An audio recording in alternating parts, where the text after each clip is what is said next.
Good evening. I'm Paula Clark, Canon to the Ordinary for the Episcopal Diocese of Washington, and I'd like to officially welcome you to Race and Reckoning, an exploration into reparations. Before we get started, let me provide a few words to orient us for tonight's gathering. For our deaf attendees, we will have an ASL interpreter on screen throughout tonight's events. We're really excited about our program tonight, and we're thrilled by your response to our invitation. Over 475 people registered to attend this evening's event. This wonderful abundance of interest necessitated that we shift from a meeting format to a webinar so that we could provide as smooth and hassle-free an experience for you as possible. The new format means we won't be able to break into small groups for discussion as we originally planned, but we're glad to report that attendees will have an opportunity to ask questions of our panelists during 2 Q&A sessions, and we invite you to share your thoughts throughout the evening in the chat. In fact, we expect you'll have a lot of questions, comments, and concerns. Please know we'll get to as many as possible tonight, and that this won't be the last time we convene as a diocese to discuss this topic. And if we aren't able to answer your questions here, you'll have a chance to share it in the post-event survey that we'll be emailing to you later this evening. Now let me walk us through the webinar features we'll be using this evening. Please use the Q&A button on the bottom of your Zoom screen when invited to ask questions of the panelists. Your questions will be moderated by a facilitator who will get to as many as time allows. In the Q&A window, you will be able to see each other's questions, comment on them if you wish, and give a thumbs up if you agree with the question. To connect with the entire community or to comment on the evening's program, please use the chat function.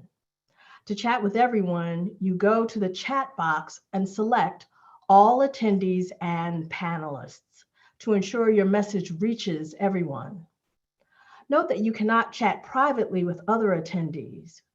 We will also use the chat function to share information about tonight's program. We will not be using the raised hand button during tonight's program. And one final note before we get started. Tonight's discussion calls for care and consideration. In order to maintain a safe space, anyone who uses inappropriate or disrespectful language, either in the Q&A or the chat function, will be removed from the webinar. Now, the purpose of this gathering this evening is to learn more about what it means for an institution to make reparations for the sins of systemic racism, from chattel slavery to widespread lynching, from Jim Crow laws to mass incarceration, to the shooting of unarmed people of color, to Black Lives Matter. We will hear about and discuss what role race has played in the Episcopal Church, our diocese, and in our individual churches. First, the Right Reverend Eugene Sutton will tell us about how the Diocese of Maryland journeyed to provide reparations for systemic racism in the diocese and in its churches. Then we'll hear from the Diocese of Washington's Reparations Task Force to learn about their work and their plans for the future. After each presentation, we'll provide an opportunity for you to ask questions of our panelists regarding the history of racism in our diocese and plans for reparations using the Q&A button. So thank you for your presence here, and we look forward to a lively time of exploration into this important ministry we're all called to do. And as we set the tone for our discussions this evening, we'll now gather in worship. Please join us in singing the hymn, Lift Every Voice and Sing.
Let us pray.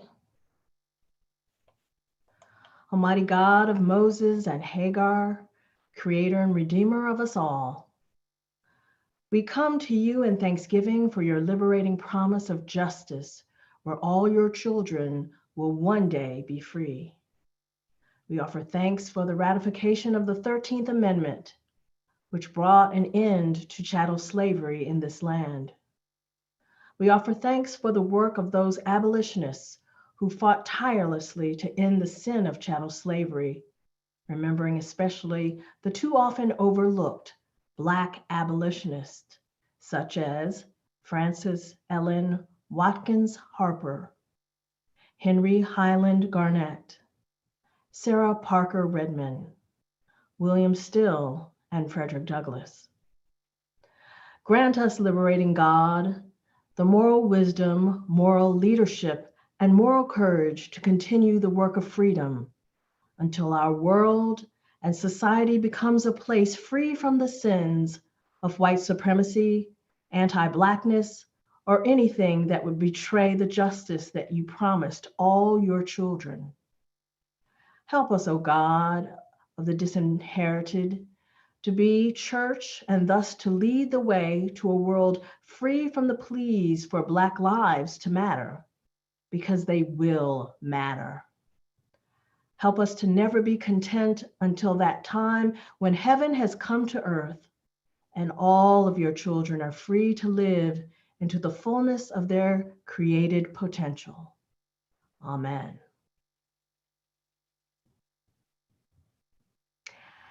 Now I'd like to turn the program over to the Bishop of the Diocese of Washington, the Right Reverend Marianne Edgar Buddy, who will officially welcome you and introduce her colleague, Bishop Eugene Sutton of our Mother Diocese of Maryland.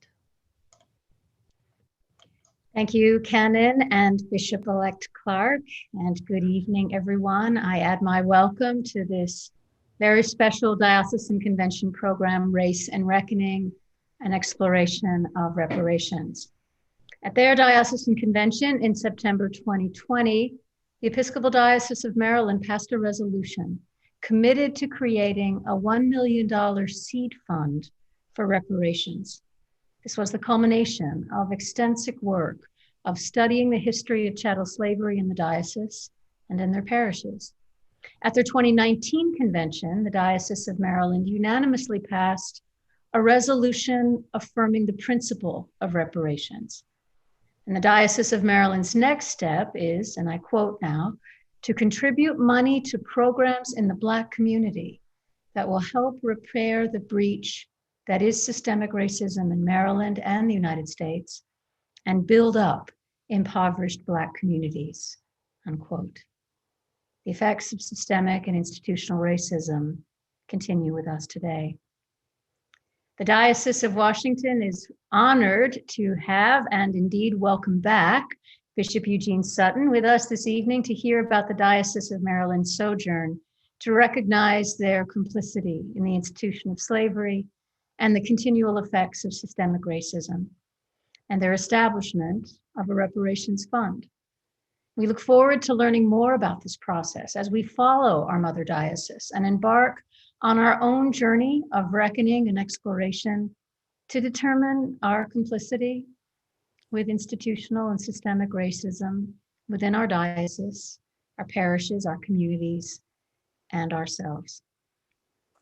I personally would like to thank and congratulate Bishop Sutton for his foresight and leadership in the Diocese of Maryland's reckoning with their history of institutional racism and their establishment of a reparations fund.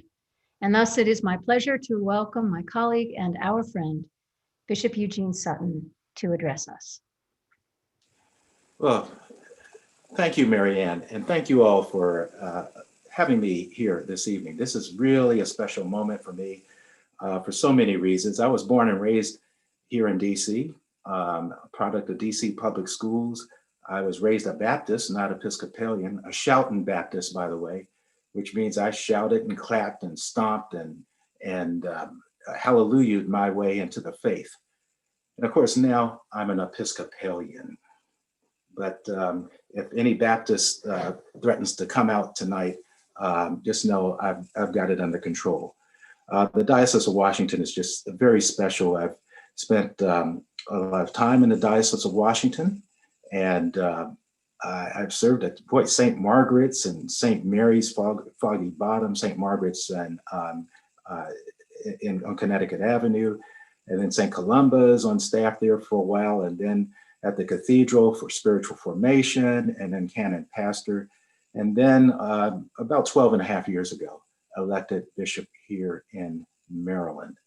So I'm happy to be back and this diocese, the second best diocese in the Episcopal Church, but you're a close second. You used to be the best diocese until I got elected in Maryland.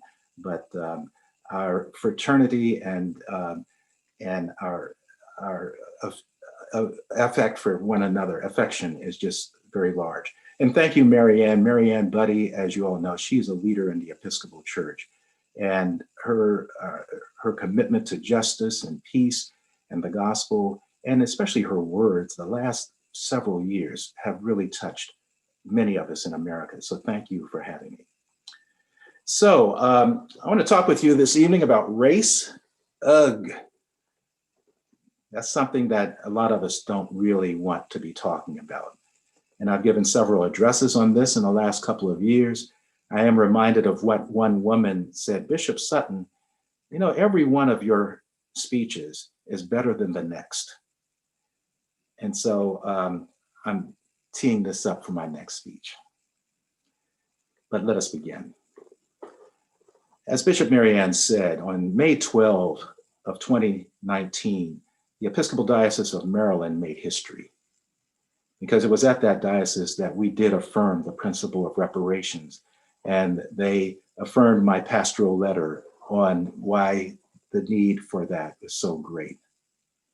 And then in June 19 of 2019, a month later, I was invited by the US Congress to testify for HR 40, which comes up almost every Congress, asking for the establishment of a blue ribbon bipartisan commission to study the issue of reparations and make recommendations to our national government for what it can do.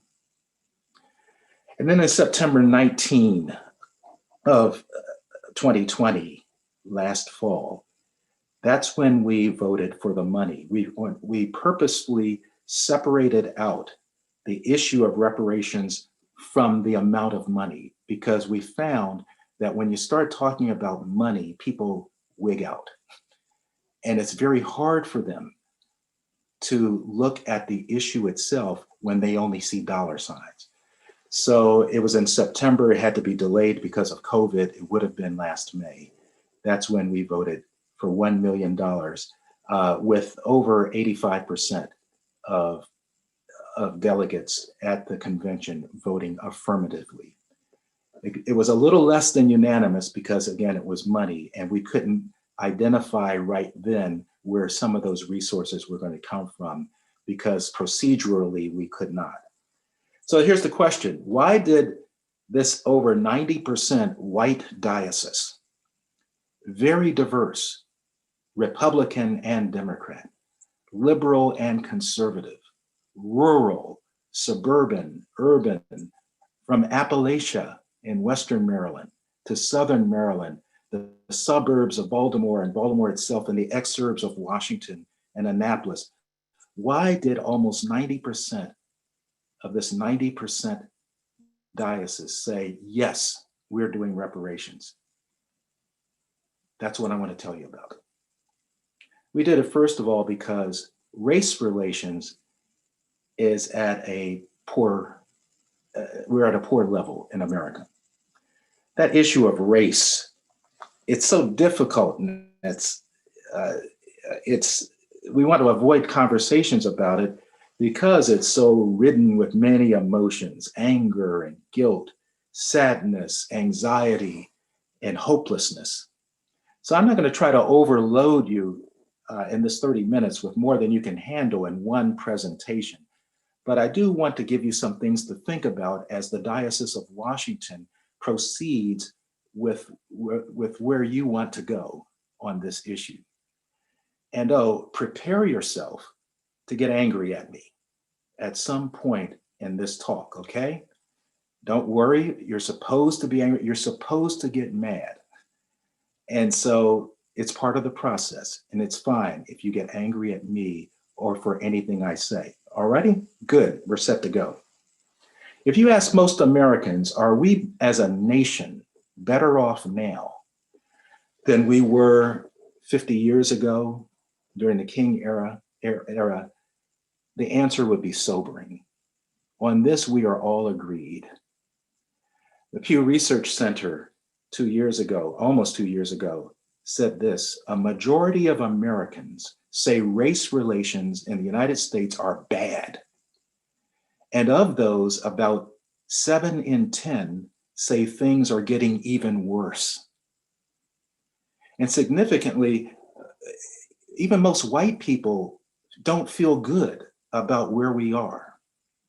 Of course, if you ask a Black person, you can ask a Black person anywhere in Baltimore, are we better off now racially than when Martin Luther King spoke? And they would say, man, please. I had to dress up the language a bit. Almost all of us thought we would be much farther along than we are now. Remember Woodstock, Love-Ins, Peace and Harmony, when the moon was in its 7th house and Jupiter aligned with Mars, then peace would guide the planets and love would fill the stars. This is the dawning of the age of, okay, I'll stop. Thank you, Eugene. Leave your demo on the table. We'll call you. It was to be the age of the Aquarius, and everybody was going to be in peace and harmony. And we all thought that. I thought that as a young teenager, that something in America was going to change. Well, by some measures, we are in a better place. We've taken down the signs that says whites only and coloreds only. And we've integrated the water fountains and the bathrooms. There's still a problem with some swimming pools. Did y'all know that? And some clubs that still won't allow Black and brown people, but that's an aside. More and more Blacks can purchase homes in more and more neighborhoods. We're on TV and movie screens, and we're starring in them. Great strides in access to education, higher education in particular, and access to some good jobs for some. We've had a Black president. If you'd asked any of us 15 years ago, would a guy be elected president by the name of Barack Hussein Obama? We'd say you're insane. That's progress. Donald Trump, the former president, had a Black person in his administration. One, perhaps for him that was progress. And there are fewer instances of she or he is the first Black person to, you fill in the blank. We're so happy that Paula Clark will be the first woman, the first Black woman bishop of the Diocese of Chicago. Frankly, I look forward to the day when we don't have to say the first anymore in any era.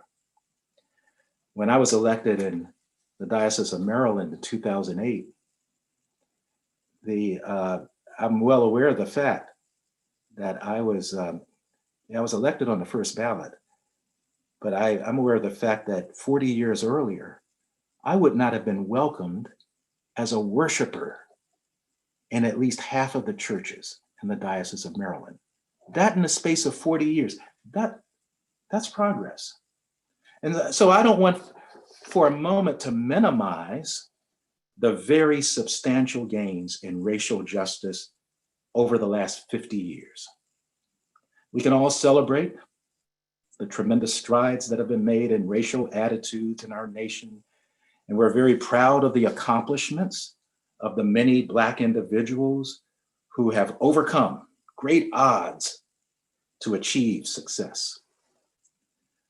But for the millions the millions of descendants of enslaved persons who are entrapped in a pernicious cycle of hopelessness, poverty, and rage due to their real experience of racial segregation, bias, redlining, inferior schools, and the like, the widespread assumption that anyone can pull themselves up by their own bootstraps is a lie.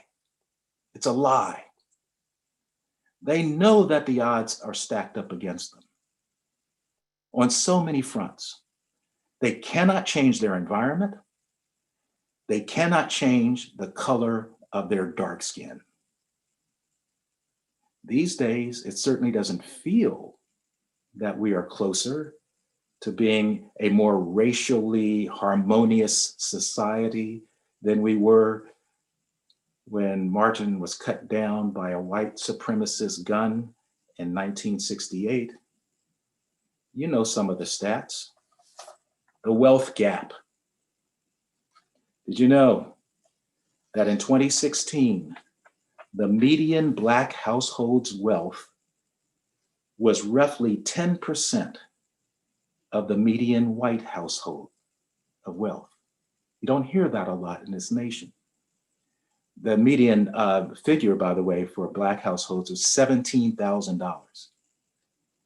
The median income for the average white, the median income for a white family, a white household, is $171,000. That gap, by the way, persists even after controlling for such factors as education, marital status, and income. A typical college-educated Black household has 30% less wealth than a typical non-college educated white household. And a report from the Center for American Progress that compiled a lot of these figures from studies, it estimates that without intervention, these disparities are expected to persist for at least another 200 years. The problem is epidemic. Fewer than 20% of Black Americans have jobs that enable them to work from home. And so the pandemic has exacerbated that gap. So, other things you may be aware of: African Americans comprise only 13% of the US population, and roughly about 14%, about the same percentage, of monthly drug users, but yet represent 37% of persons arrested for drug use. Studies show that police are much more likely to pull over Black and brown persons in America, and 80% of those stops were made to Blacks and Latinos, and 85% of those persons were frisked. Compared to, would you guess how many white persons who stopped who were frisked by police? 8%. 10 times greater percentage of your being frisked to find something if you're Black and brown. In 2010, the US Sentencing Commission reported that African Americans receive 10% longer sentences than whites in the federal system for the same crimes. Much more likely to receive mandatory minimum sentences. 20% more likely to be sentenced to prison at all than white drug defendants. And 4 years after Obama was elected president, 51%, a majority of Americans, expressed anti-Black sentiments in a poll. That was a 3% increase from when he began as president. What is this telling us? There have been numerous studies showing hidden, implicit bias in some amount in all of us but especially those who say, I don't see color or race, and I don't have a racist bone in my body. When I hear that, I'm immediately suspicious. That person has not been woke. They refuse to see what it is they don't want to see. I was reading sometime recently that medical doctors, show more racist attitudes when they are not rested. And so to you, my white brothers and sisters in medicine, I am very invested, and Black and brown people are very invested in your getting enough sleep before you treat us. As a young man in college, I kept hearing, young people today are growing up in a less racist, multiracial, and multicultural world, and they get it. So racism will be practically dead in a generation, or maybe two at the most. Well, now, it's been about 2 generations since Martin Luther King Jr., and here we are. Are we doomed to live in racial strife, mistrust, conflict, and violence? If that's true, then why? And if so, how do we fix it? Now, I don't have time this evening to go through all the thoughts I have for how to fix this. I have given them in some other addresses that allow more time. Let me just briefly talk about the need for having civil conversations, no more name calling. And second, I talk about the need to remind ourselves that social critique of our nation and our nation's history is both healthy and patriotic. And third, I talk about the fact that we need people of courage. We need to all be people of courage who will call out the perniciousness of racist language and encounter it. That is, whenever we encounter it. Just a few weeks ago, our Diocesan Truth and Reconciliation Commission in Maryland issued a statement in response to the January 6th insurrection at the US Capitol.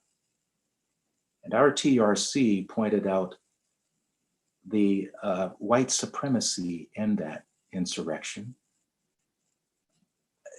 shown not only by the flying of Confederate flags in the Capitol, but also in the outrage of persons overwhelmingly white, armed, who could go up the Capitol steps, overcome the police, and go in the Capitol and rampage around and walk out.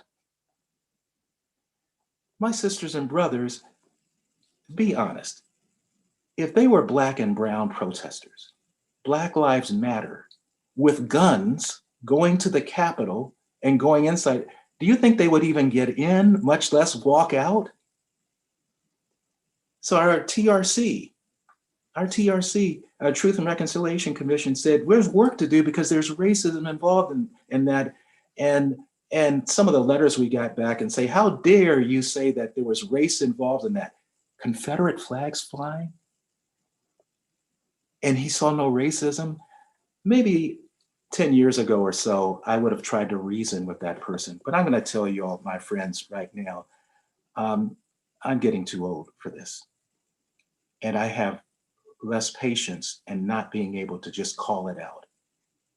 And I said to one of the persons, not only do you need to take seriously any anti-bias training you may have had, but you need help.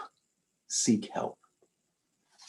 So we need to be people of courage. So those kinds of things. But I do want to spend my last moments on this call talking about the fourth thing we can do, not just critique, not just calling out racist language and behavior, not just having civil conversations, but the most important right now is that we need to get serious about beginning to repay the debt, now long overdue, that this nation has owed for almost 400 years of slavery, racial oppression, and thievery.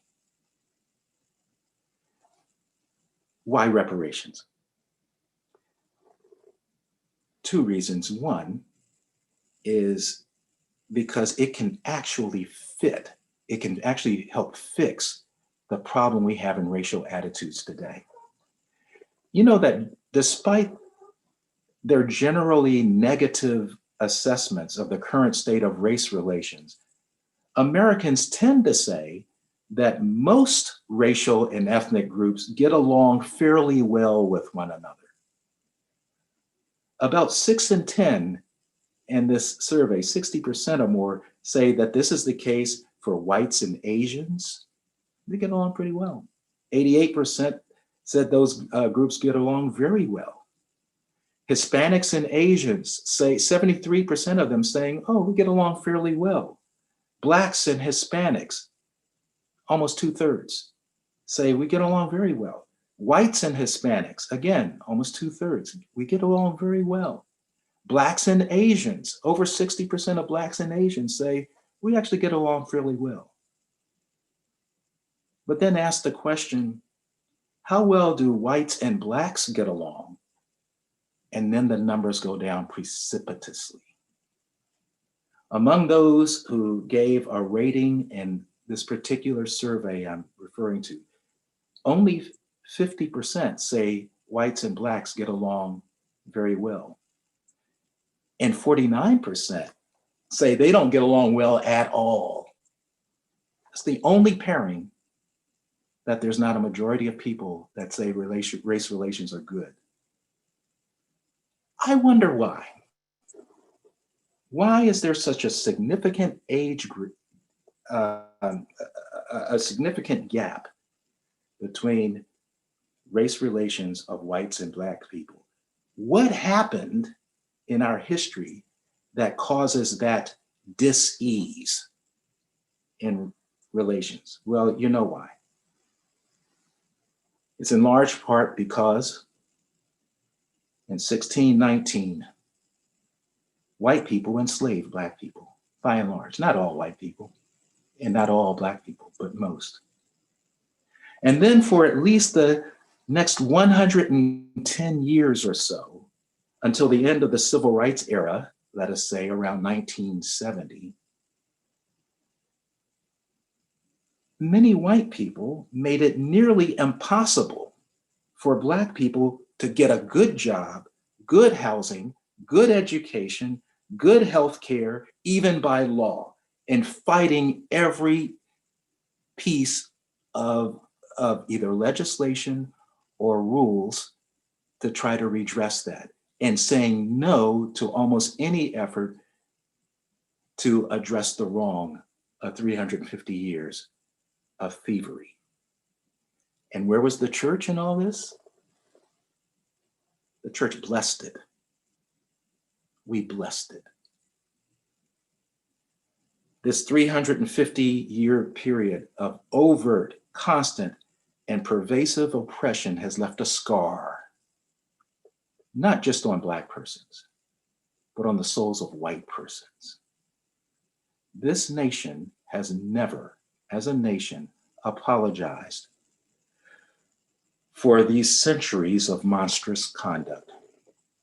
And it has never made a single attempt to actually repay the Black community from what was stolen from them for generations. And you know, I learned something in Sunday school a long time ago. If you steal something from somebody, you pay it back, or you make restitution for it. The United States of America stole from my people and enriched itself. And as a religious leader, I know that full reconciliation between persons who have been estranged will never be possible, ever be possible, until restitution is paid for a great injury. And some may say, well, Bishop Sutton, you're a religious person. What about forgiveness?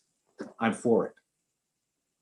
I'm all for forgiveness. In fact, most Black Americans have forgiven this nation a long time ago. How do I know this? Because we're here, we're patriotic, we serve, we try to make this nation better. We fought for this nation. We've spilled blood for this nation, fighting for this nation when this nation would not fight for us. And by the way, don't ever criticize, please don't criticize a Black person in this nation as being unpatriotic when we criticize or protest America in the ways that we can. Descendants of slaves are, surprisingly for some of the most loyal Americans you will ever find. It's just that we love America enough to criticize it. We're not leaving. And we're not going back to whatever racist derogatory name that some president may give to countries that are comprised mostly of Black and brown people. We're not going back. Well, I tell you what, we'll go back when white people go back to the nations that they've come from, their ancestors, then we'll go back. No, the aim, I can't speak for all Black Americans, but I can speak for most. We aim to stick around and make America squirm as much as we possibly can until she lives up to her soaring creeds about freedom and justice for all. And by the way, you're welcome. You're welcome. The word we use to make restitution and fix the problem is the R word, reparations. Don't let that word scare you. It's a word that kicks up a lot of emotion in people because it is so often mischaracterized and largely misunderstood.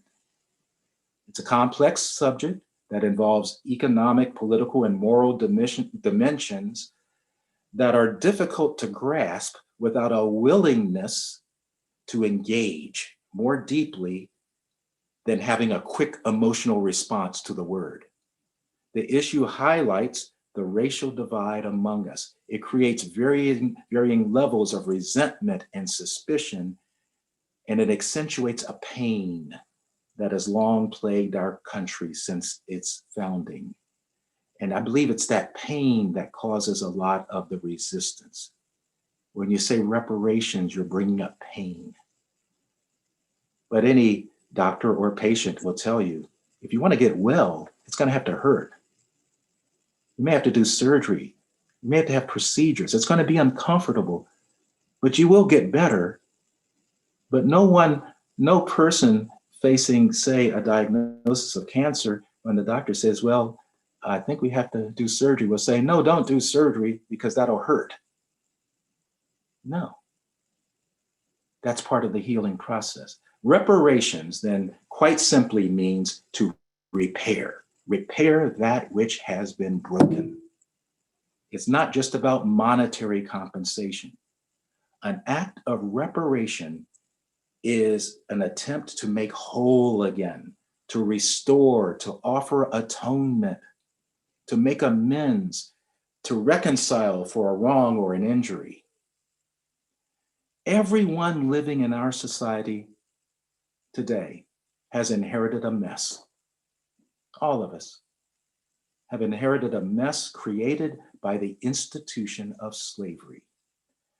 None of us caused this brokenness, but all of us have a moral responsibility to fix it. It doesn't make any difference if your ancestors owned slaves or were slaves.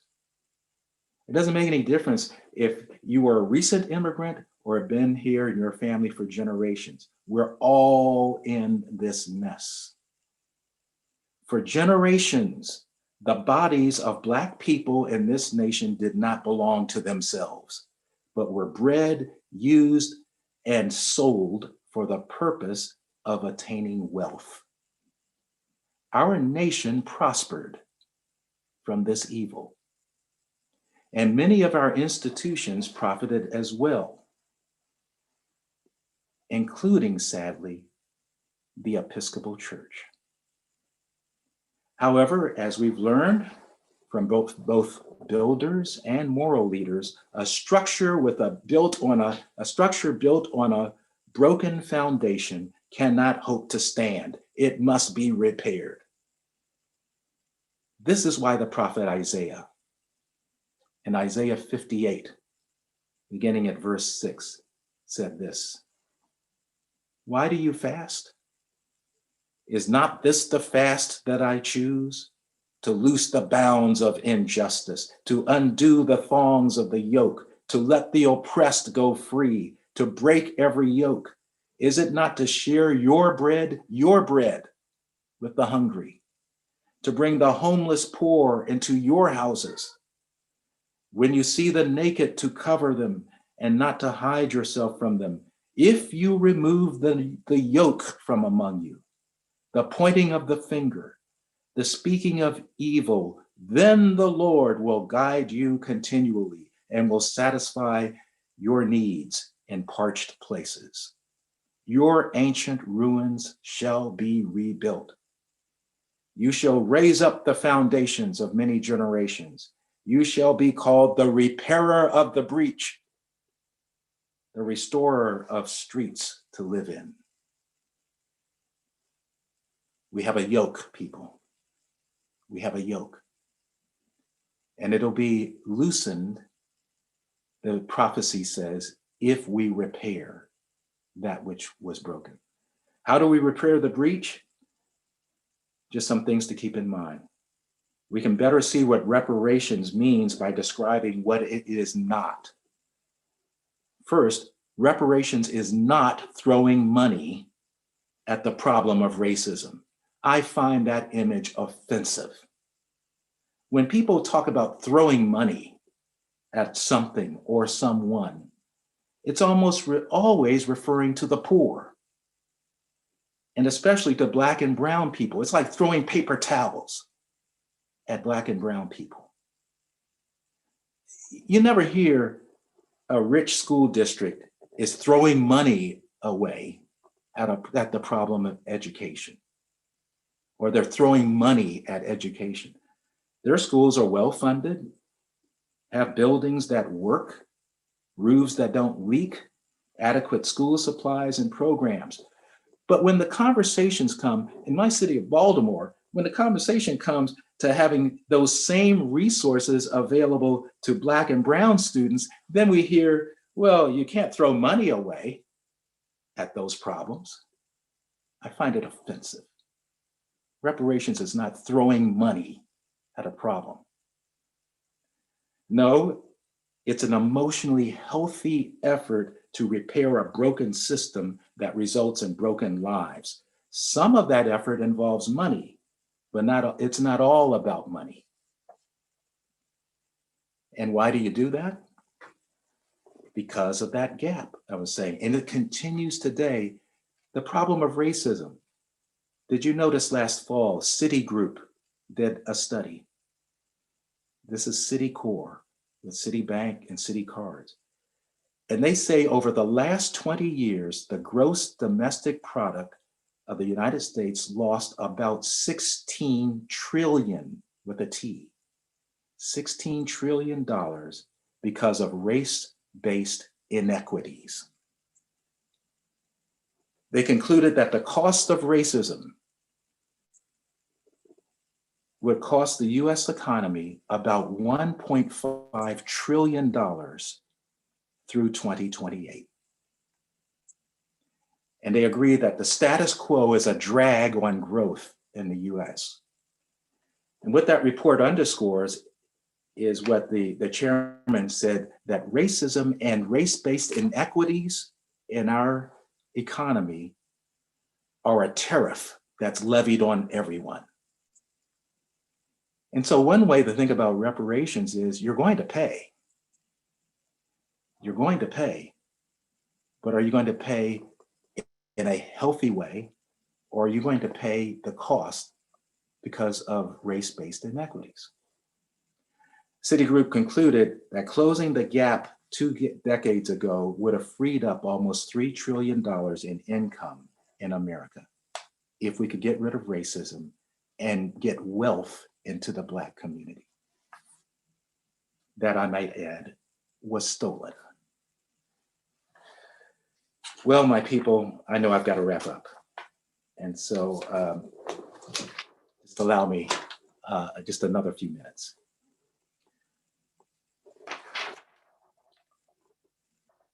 I said that reparations is not just about money, it's not throwing away. It's also not a transfer of money from white people to Black people. Rather, it is what this generation does to repair the damage that previous generations caused and never addressed. They kept kicking the can down the road.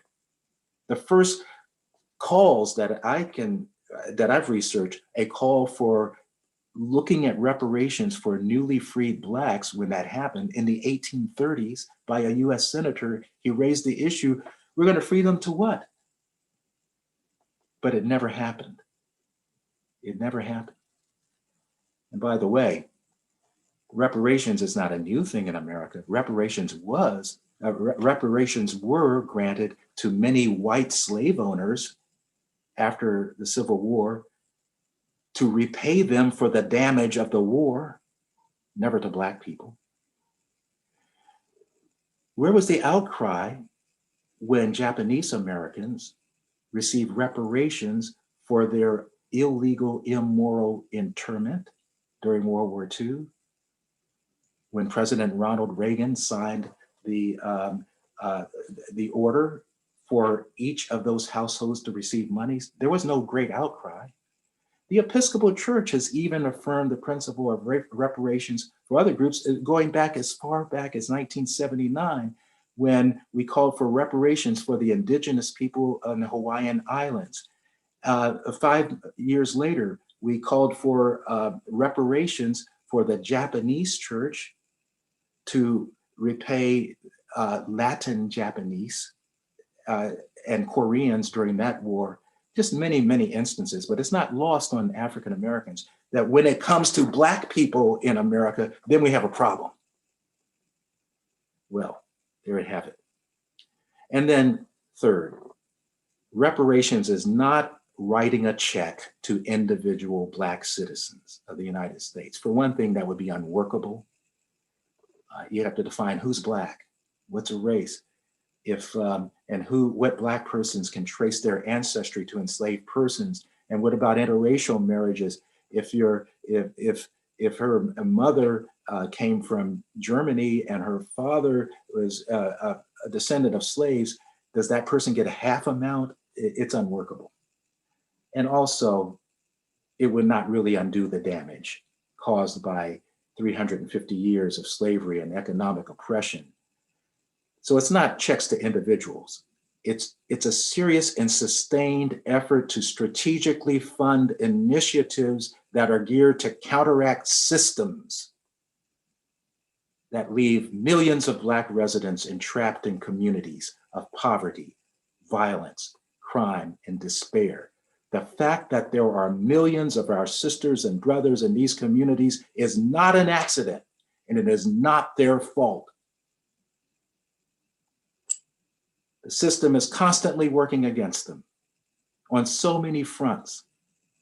I know this. In the Diocese of Maryland, one of our programs is called the Scholars Program, the Sutton Scholars Program. We take over 100 high school students every year, partnering with the Baltimore public school system to commit 4 years of their entire high school years to help them become the men and women that they were intended to be, that they were created to be. We're the only religious institution that the school system has allowed us as a group to work with, to give them dignity and skills, life skills and social skills. But I know so many of these scholars, beautiful young men and women, they're not going to Ivy League schools. There's hardly a chance. They're not going to some of the great schools in America, and it's not their fault. They're working hard. but they have to overcome so many deficits. That's why we're doing reparations and funding that group.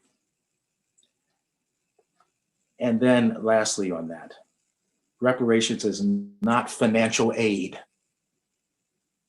It's not just giving assistance to somebody, to some persons. It's the repayment of a debt owed by a nation, not by individuals. And in our case, it's owed by the church.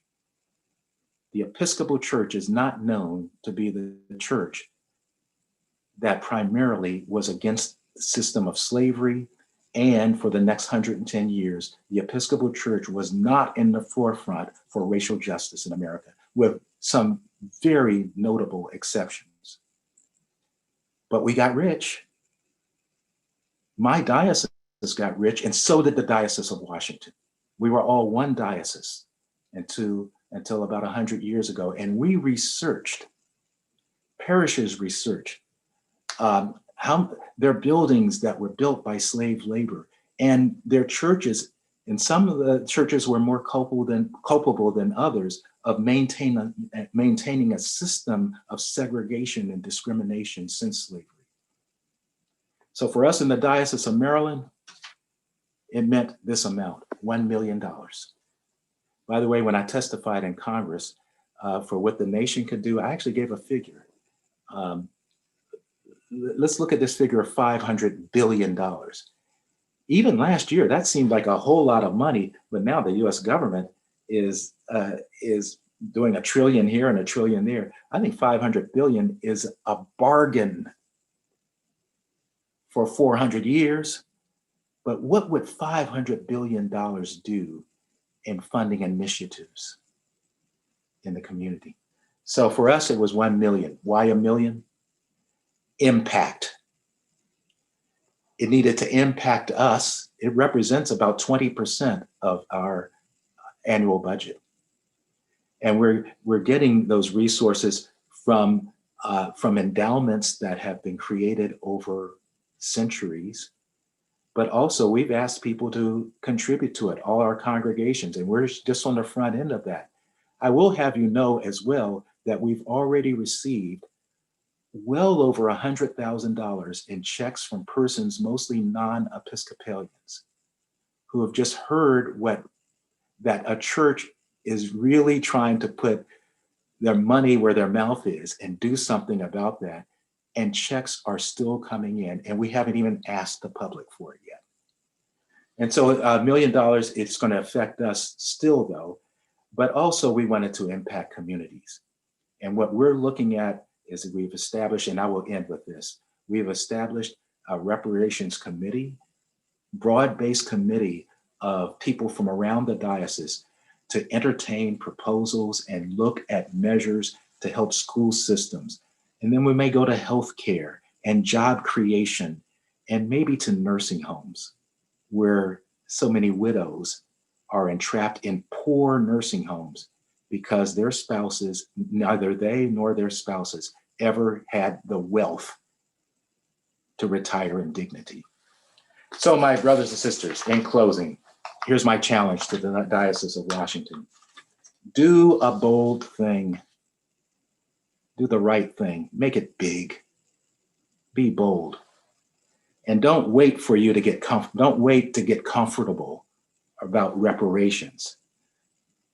You'll never get comfortable. Remember what Maggie Smith said in one of her books. Diamonds are created from intense pressure over long periods of time. Pearls are formed around irritants.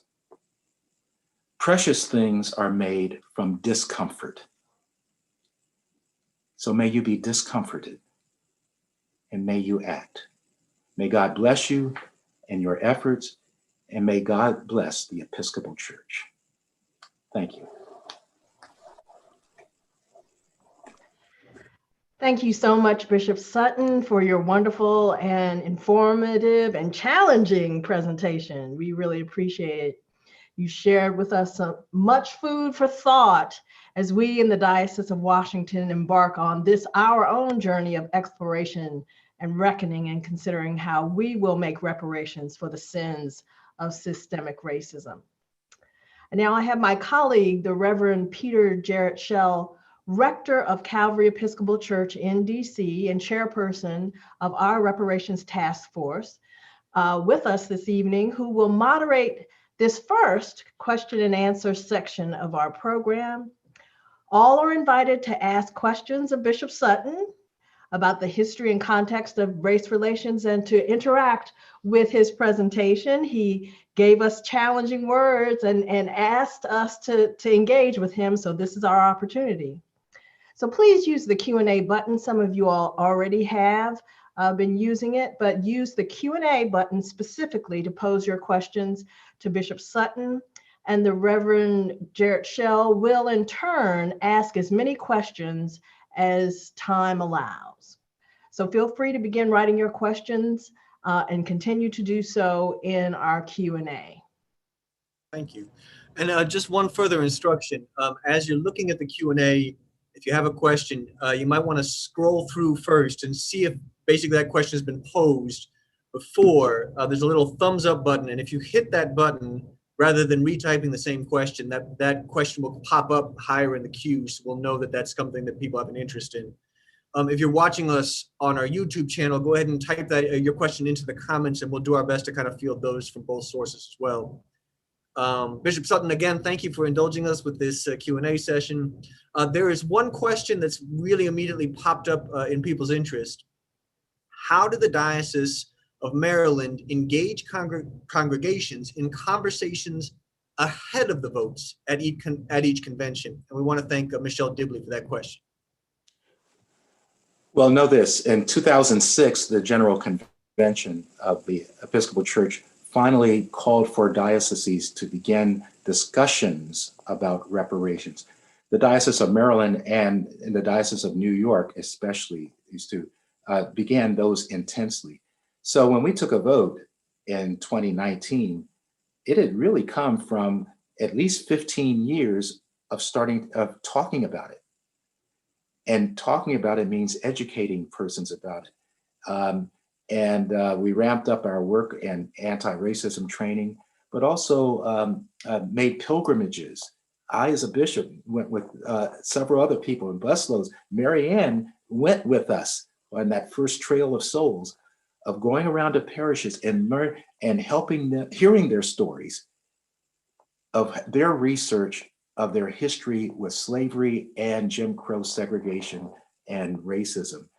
And that encouraged other churches to do it. So so years of education, you don't do this overnight, but that helped. But what really took it over the top was that pastoral letter. I think my letter was about 20 some pages or so that really talked about why we should do that. And people studied the letter. They studied the letter and said, okay, let's do that. But the more we talked about it and the more we talked about the figure, that $1 million figure, by the way, was talked about for about 2 or 3 years before we actually took the vote. And so things take time. You're not going to do it overnight. Washington is a great diocese. You guys have gotten started on that. So it takes some time, but the last thing I'll say on it is it was very helpful for us to separate again the issue from the money. And that would be my suggestion. Some other dioceses have done what's called reparations, but in those instances, it's been the bishop saying, here's what we're going to do. And they may have rearranged some monies to go to different places, but they haven't really done the work of forming people around it. Thank you. Thank you. Larry Bangs asks, Reverend Dr. William Barber continues to insist that we will not fully address systemic racism until there are sweeping changes in the policies and laws that underlie that racism. How do reparations address that problem? It's yet another thing we have in our arsenal of means, rather, to combat the evils of racism. Do we need legislative remedy in some cases, we really do. And Martin Luther King helped us to see that. But once again, when do we talk about the money? Bishop Mary Ann and many of you know that so often when you come into a dispute in a church and people will say, well, it's not about money. And the first thing that I'm thinking is, oh, that means it's about the money. There's big denial. And so yes, we need to have some legislative remedies, but to the public at large and to people's mindset, when you commit dollars in the name of something, then people take it more seriously. I'll answer quickly one other question that you haven't asked, but it may be on some people's minds. What's been the impact on the Diocese of Maryland? I mentioned one, we're getting checks from people who are not even Episcopalians. I've gotten 2 checks from persons who spoke out forcefully against reparations, even at our diocesan convention. But then they wrote me a letter and with checks involved and invited me to share it with others, saying, okay, I'm not quite sure I like this word, but I really like what you're doing. I like the fact that we are going to be funding some things. And I also think there's something that's not spoken about a lot, but I think it just does something to help heal people when we know that there's been a basic injustice of stealing. But we've just been stuck for at least 150 years. We've been stuck about, well, what do we do? And my answer is do something in the name of that. And it helps people emotionally saying, okay, we're not fixing everything, but we're doing our part. And I'm part of something that's going to help fix that wealth gap. And my church is going to help me do it. Thank you. Let's see. Ann Durst asked, Bishop Sutton, you said reconciliation cannot occur without restitution for great injury. I agree, but can you comment on what role truth-telling must play in that process? Yes, I mentioned our Truth and Reconciliation Commission. Archbishop Tutu, when he came in 2008 to our diocese, he allowed us, I asked him, could we use that word for our anti-racism and reparations group? And he said, yes. Truth-telling has got to come. Notice when I said earlier, how did we get to the point where we could vote? That came after several years of uncovering the truth and people having to tell the truth. Here is what we did. And by the way, your church benefited materially from slavery and racism. Finally, I think what happened in the diocese is when more and more people became aware of how much their church and our churches and our diocese benefited, then it just kind of sticks in your craw because it just doesn't seem right. Why did we benefit, but so many of the other families and communities that were not in our churches, it came at their cost. It didn't sit well with us. So we're actually sitting a bit more comfortably knowing that at least we addressed the problem. Mm-hmm. Is it enough? No. But don't let the perfect be the enemy of the good. Right. Do something good and make it bold, even if it's not perfect. Yeah. Thank you. I want to, we're on to our last question, and I want to switch gears and take one that we've seen on the YouTube live feed. Pamela Taylor asks, what criteria did the Diocese of Maryland use in selecting programs, projects, and neighborhoods to invest with reparations? Good question. We took the vote in September for the money, and then we've established a group after that. As you may know, things run more slowly during the era of COVID than normally it would be. So the Reparations Task Force was just recently formed, and they're having their first meetings now. It was important to me that it wasn't just like the standing committee or the diocesan council or the bishop and the bishop staff making those decisions, but we chose to make it broad-based. At first, the thinking was, well, let's let UBE make all of those decisions, but then that undercuts the argument that it's a transfer of money from white people to Black people. All of us have a hand in fixing this problem, and so that broad-based group. So look for it. They're going to be coming up with criteria, but I've already mentioned there will be funding of some initiatives in education, most likely in environmental justice as well, because Black and Brown communities bear the brunt of environmental degradation. But there may be proposals that we haven't even considered yet.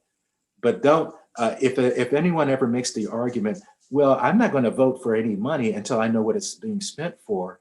Well, that's a kind of typical white supremacist way of looking at the argument. I want to be able to control what's going to happen rather than, no, I owe something and let them decide what they need and I'm going to help fund it. Thank you. Bishop Sutton, that was really wonderful. And we are blowing up with questions right now. We do need to move on our program. I want you to know that we are tracking these questions. We're going to do our best to kind of respond to them when we are able, but we do need to move on at this point. So thank you all. All right, and thank you again, Bishop Sutton, for your wonderful and informative presentation. You shared with us much food for thought, and we're ready to move on and try to hear more on this wonderful program. So thank you also, Reverend Jarrett Shell, for facilitating this portion. I know it was difficult for you to be able to get to all the questions, but as we've said before, there will be other opportunities to engage this topic in the diocese.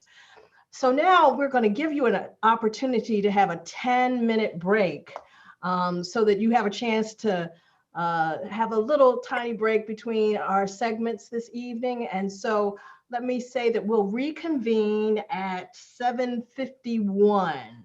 So stretch, walk around, and take a one function break, as we say around the diocese. And I'll see you back here at 7:51.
Welcome back.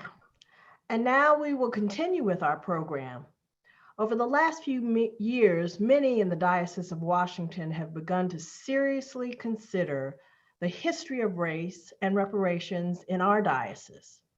And last year, a task force on reparations was assembled and then commissioned by our diocesan council. We will hear now from members of the Reparations Task Force to learn more about their work thus far and their future plans. Working collaboratively, we hope they will be with parishes and individuals throughout our diocese. So let's welcome our task force on reparations. Hello, my name is Peter Jarrett Schell. I'm the pastor of Calvary Episcopal Church here in DC and the chair of the Diocesan Reparations Task Force. Our task force grew out of a discussion group representing 8 congregations in the diocese. We later approached, were recognized, and commissioned by Diocesan Council. Our purpose is to help the diocese at large investigate, speak about, and make reparation for its legacy with a system that advantages white people at the expense of people of color. We know that the topic of reparations raises questions, concerns, perhaps even confusion. So I invite us all to take a deep breath and to listen with open hearts as we learn together. Because we believe this work is necessary, not only for the well-being of our community and region, but also for the fulfillment of our faith. I'm Gail Fisher Stewart, a member of this task force and the interim rector of St. Luke's, DC, the first parish independently planned, financed, built, and led by Black people in this diocese. The prophet Micah asked, "What does the Lord require of you?" To do justice. And we will stop right there. To do justice. What does God's justice look like? The fact that there are still white parishes, Black parishes, and Latino parishes in this diocese is an indication that there is a breach in the body of Christ that must be repaired. Reparations, to repair, to make whole. The African-American theologian Bernardoja echoes Micah when she wrote, "God came into history to create a people who would change the world, who would make the world a place where every person knew that they were loved, were valued, had a contribution to make, and had just as much right to the riches of the world as every other person." This is what the church is all about, to bring into being that vision, that ideal community of love. Every structure of life comes under the judgment of that vision. Our politics, our economics, our education, our social structures, even the church, end quote. God's justice requires that God's church lead the way in making people whole, to repair that which is broken, to celebrate their humanity in all its glory. And that cannot be done when there is separation, when the members of the body are treated differently because of the color God gave them. Reparations, to do God's justice, to repair, to heal, looks like Jesus. Since its inception, the Episcopal Church has been entangled with and wrestled with issues of race. In response to racial violence this past summer, Presiding Bishop Curry expressed the lasting nature of our promise. Our long-term commitment to racial justice and reconciliation is embedded in our identity as baptized followers of Jesus. We will still be doing it when the news cameras are long gone. Now is the time to live out this commitment together.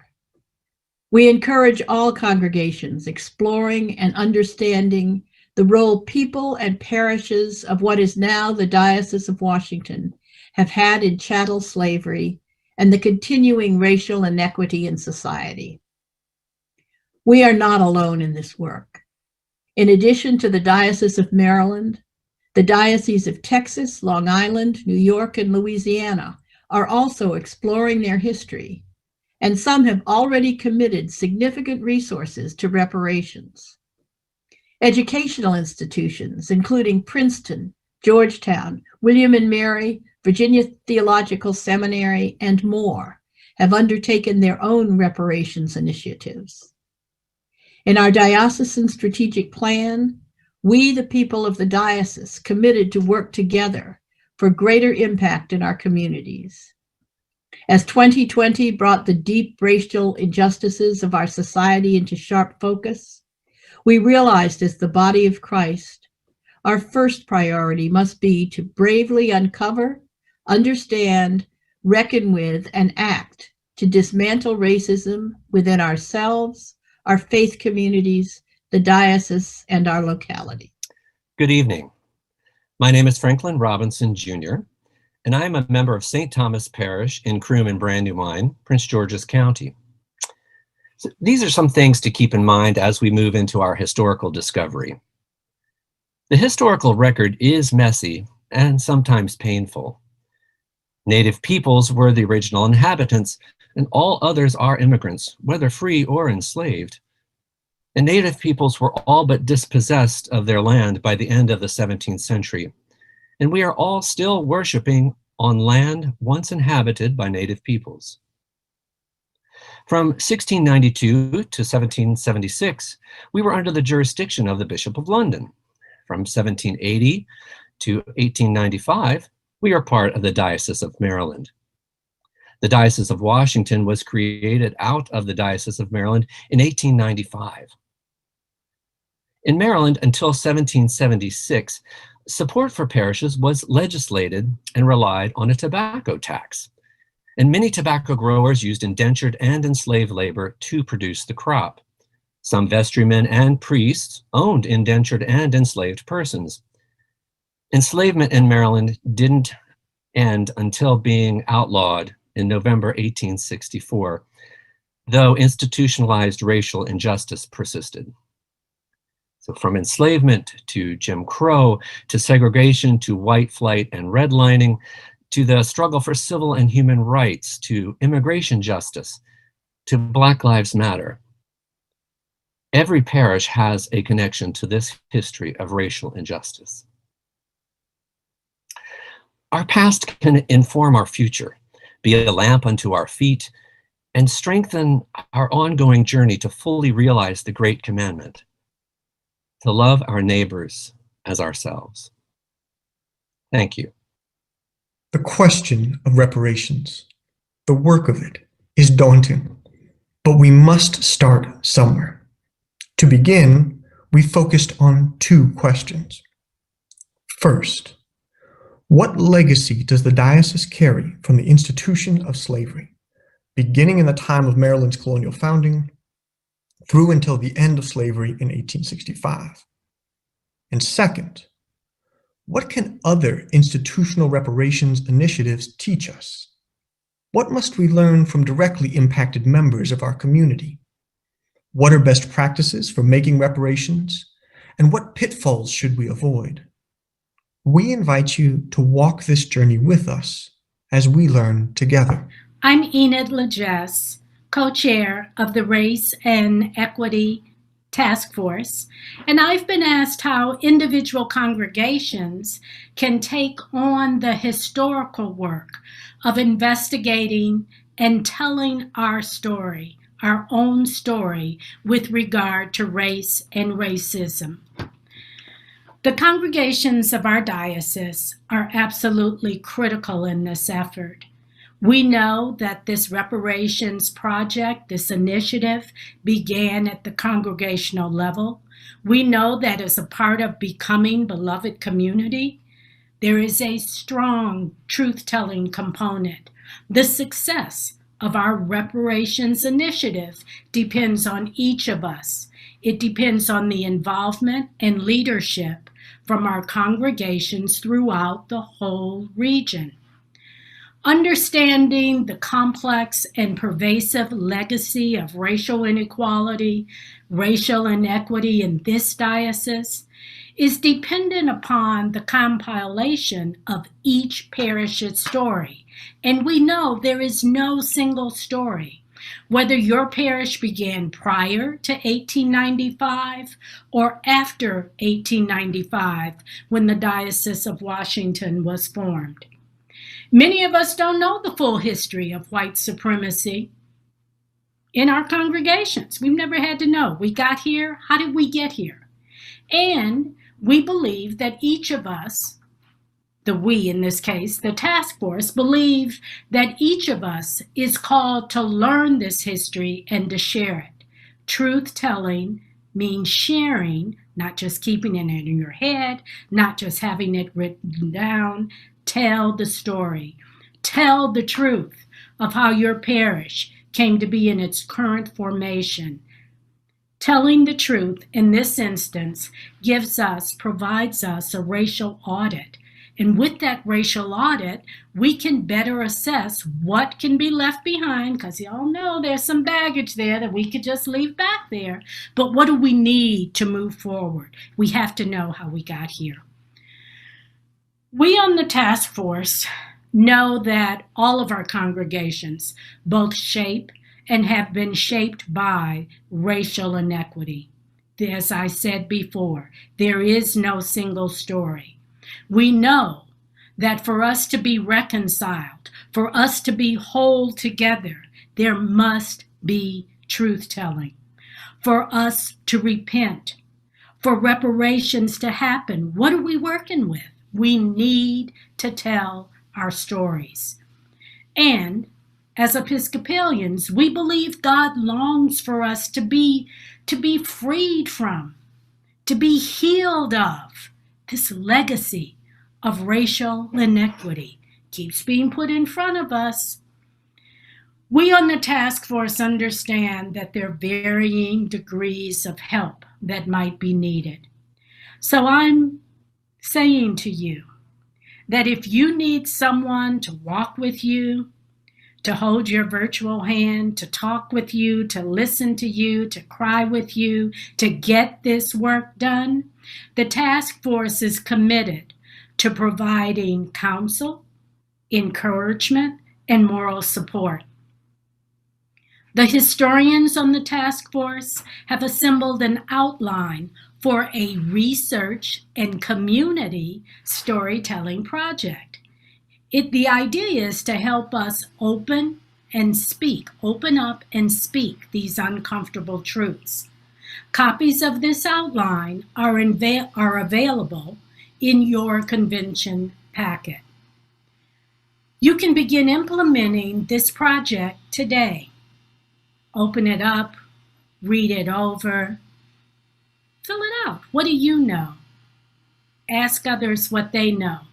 The task force email, which is also in your packet, is reparations@edow.org, reparations@edow.org. We're asking you to walk with us in faith, to help us in building our beloved community, to take this holy risk to tell the truth for all of us and with all of us. Thank you. Thank you, Task Force on Hello. Reparations. My name is Peter Jared Schell. I'm the pastor of Calvary Episcopal Church. All right. Again, thank you so much, Task Force on Reparations. Your presentation was really informative and really does invite us and challenge us into the work of reckoning and reparations. Now we're going to have an opportunity to ask questions of our bishops and the Reverend Peter Jarrett Schell, who is chairperson of the Reparations Task Force. In the video, you saw Dr. Enid Legess, who is co-chair of our Race and Social Justice Committee, who will moderate this segment of our program. And all are invited again to ask questions in the same manner as you did before, using our Q&A function.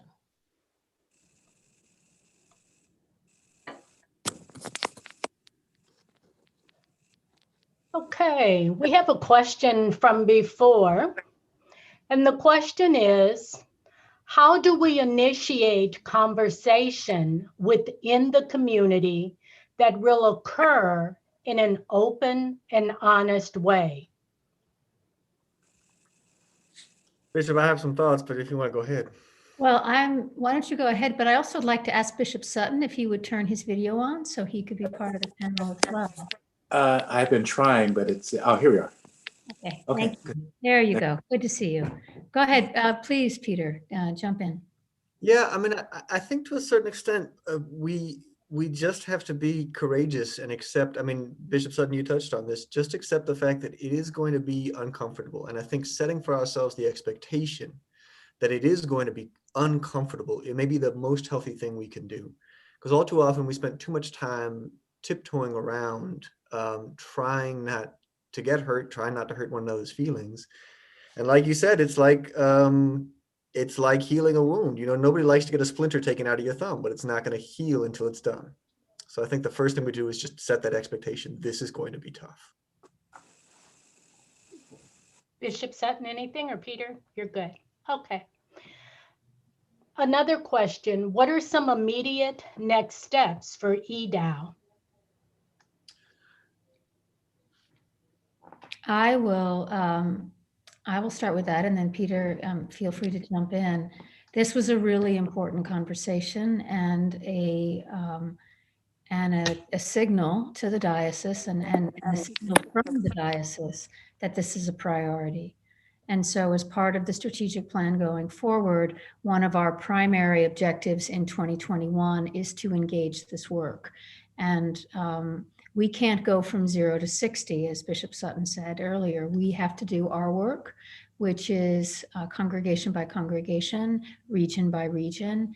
And so it is the responsibility, my responsibility and that of the diocesan staff, to ensure that the leadership is equipped and has enough encouragement and direction to keep this in front of us for the coming year.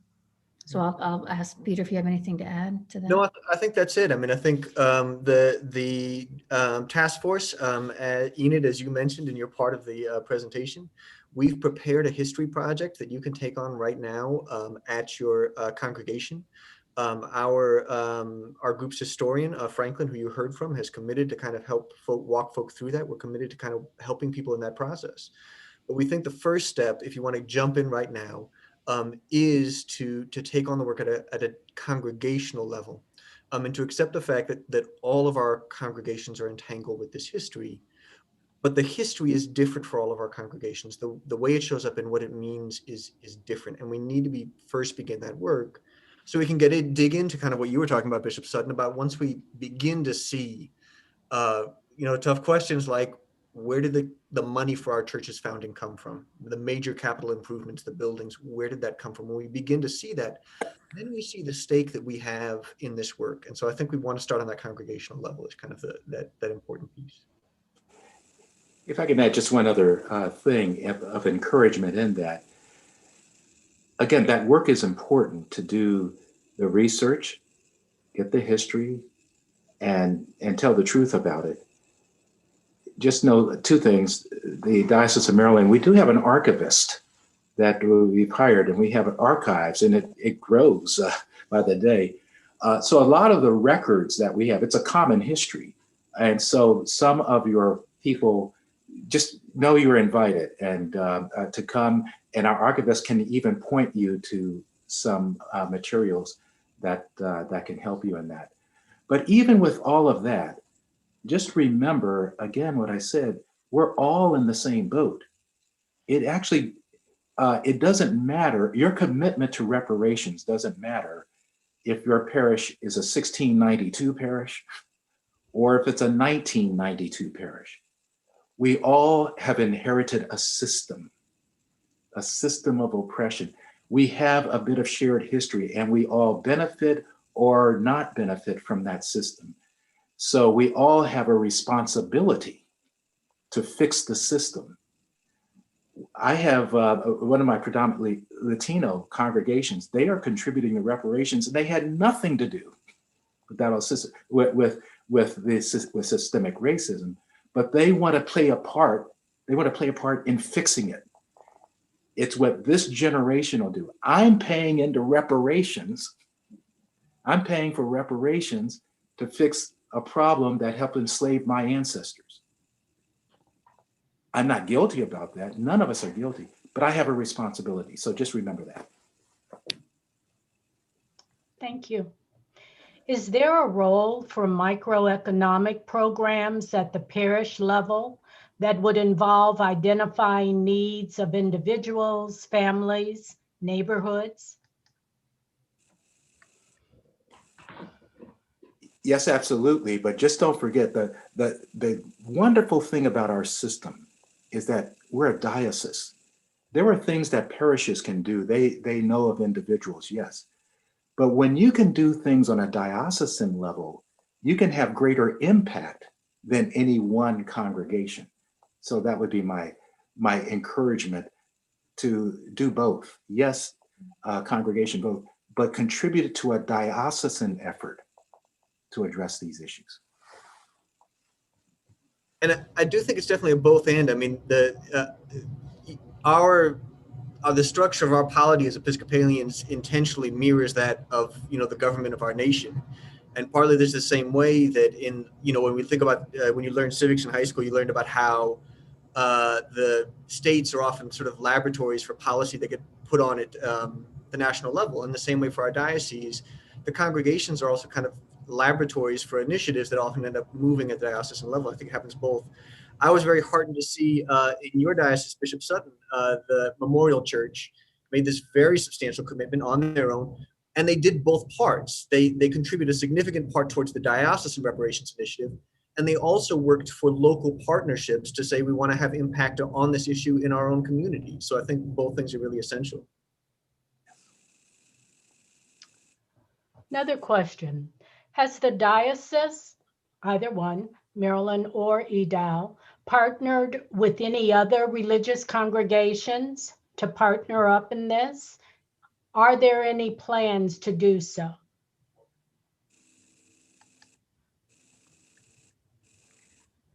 At this point, this work is ours to do. And so I would say, as of now, the answer is no for the work that is ours to do. The work of justice writ large will always be in collaboration with others. And so it's the opportunities for engagement and service. And I would guess also I don't want to speak for the task force that hasn't committed to their decisions yet, Bishop Sutton, but I would guess that whatever funds are dispersed are dispersed in ways that are working in collaboration with other organizations, because that's just good policy, right? Yes, partnership is going to be very key. You've already heard one diocesan effort we're having with high school students that's partnering with the public school system in a way that an individual congregation cannot. Just why I'm thinking about it, Peter, you mentioned Memorial Church, and I saw that Glenna Huber had mentioned that. I just want to give a shout out to Glenna as well, who has been a part of our racial justice effort up here in Maryland. And just while I have it, just out of the blue, I just want to say it before she leaves. I just want to give a shout out to Cheryl Wilburn. I know you guys are going to do that in the future, and this is her last weekend, but man, she was the face of the diocese when I came to this diocese in 1995, 96, and she's been a good friend. She's just a good resource for the Episcopal Church. So Cheryl, if you're looking at it, just know from Maryland, the mother diocese, thank you.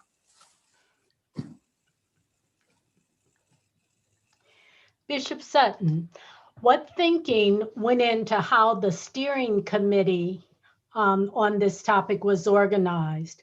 What characteristics would you recommend EDAL find in persons working in this effort? Good question. Good question. We actually spent a lot of time thinking about that group, and we wanted to make sure it was diverse in so many ways. Geographical was one. It was important to have people from Appalachia and people from Southern Maryland, as well as Baltimore. we've made it so that a majority were laypersons, but we wanted to make sure that there were clergy involved as well. So Black and white, rural and urban, and male, female, that was all very important.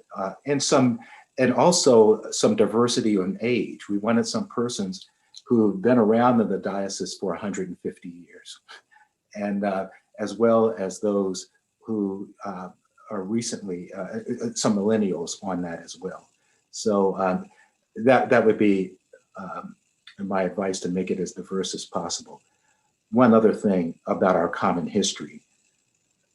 Our first bishop, Maryland, owned slaves. Mm-hmm. Most of the Episcopal clergy owned slaves. So when we're talking about partnering with other religious institutions, yes, but I believe that we as Anglicans in America have a particular responsibility in this area because our church, more than others, were the slave owners, and we benefited the most. And so how can we talk about what other institutions should do or what America should do if we don't take the lead? If the church doesn't address its own complicity in it, what moral voice do we have for any other institution facing up to its values? So this is very important work that we're doing. This is probably our last question. Bishop Buddy, were you going to add to that? Or No, I think I just was saying amen to that. Okay. Will the outline for research and storytelling be made more widely available, for example, by being posted on the diocesan website? Sure, absolutely. And we'll get better at that as we go through this coming year. We're doing such an investment in the School for Christian Faith and Leadership and the whole strategic initiatives. And so when you see, as we get more organized and our website has those strategic buckets more clearly delineated, I pray that we're going to see more clarity and more resource there. Also want to say that we have in our budget and are still moving forward with the hiring of a missioner for equity and justice. And so that person will have in her or his portfolio real responsibility for precisely that kind of resourcing for both the task force, the steering committee of the race and justice work, and congregations. Okay, thank you. Thank you. And thank you all for your wonderful questions. Thank you, Bishop Buddy, Bishop Sutton, and Reverend Jarrett Shell for your thoughtful and thought-provoking answers. And thank you, Dr. Legesse, for moderating this spirited segment of our program. And we greatly appreciate the opportunity to hear from our diocesan leaders on this very important topic of reparations. And please remember, everyone, that we'll be emailing you a link to a survey about tonight's discussion. Filling out the survey should only take a few minutes, and we ask that you complete it in the next few days. Your responses are key to our work moving forward in this ministry. And now I'd like to turn it over to Bishop Buddy, who will ask us to rededicate ourselves to the work of racial reconciliation and our forward-going work towards reparations. Thank you, and I add my thanks to all those participating in this gathering tonight. Special thanks to you, Bishop Sutton, and Reverend Peter Jarrett Shell, Dr. Enid Legesse, and the Reparations Task Force. Thank you for the Diocese of Washington, all the staff. My goodness, thank you for helping to make this possible. And to Zoe Hillocks, our youth representative on the Equity and Justice Committee, who will be assisting in our closing worship. We will end our time together tonight with a commissioning to dedicate ourselves to the work of racial reconciliation and reparations. And I invite you to pray in the language of your heart.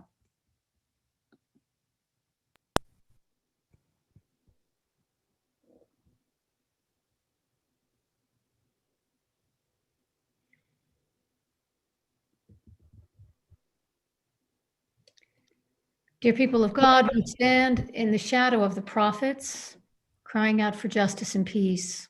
God calls us to be people of reconciliation, serving a world in need.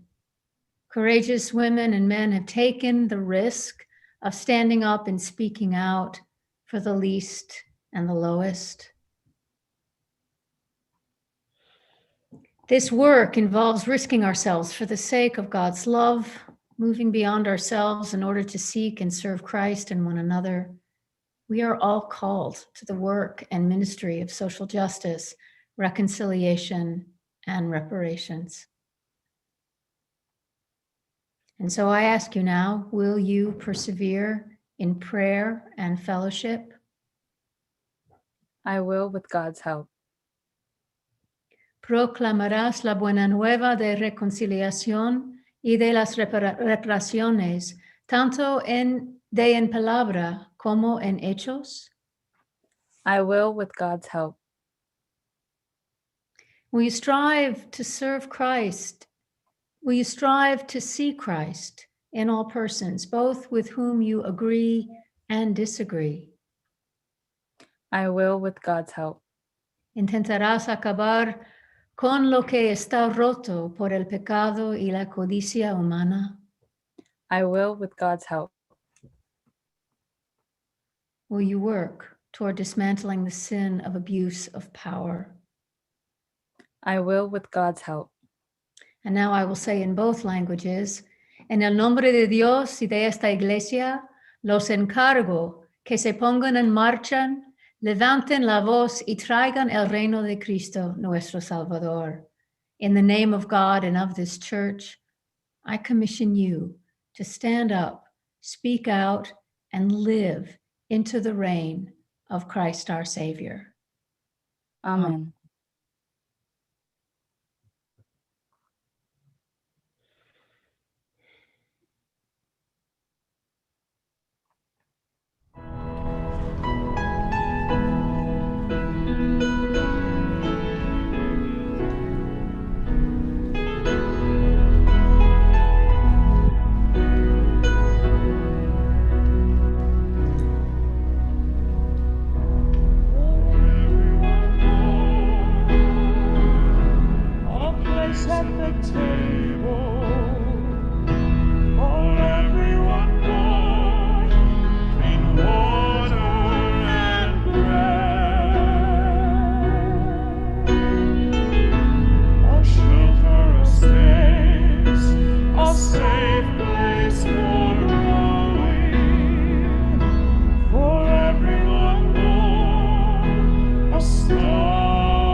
Let's pray.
Thank you, everyone. What a wonderful evening.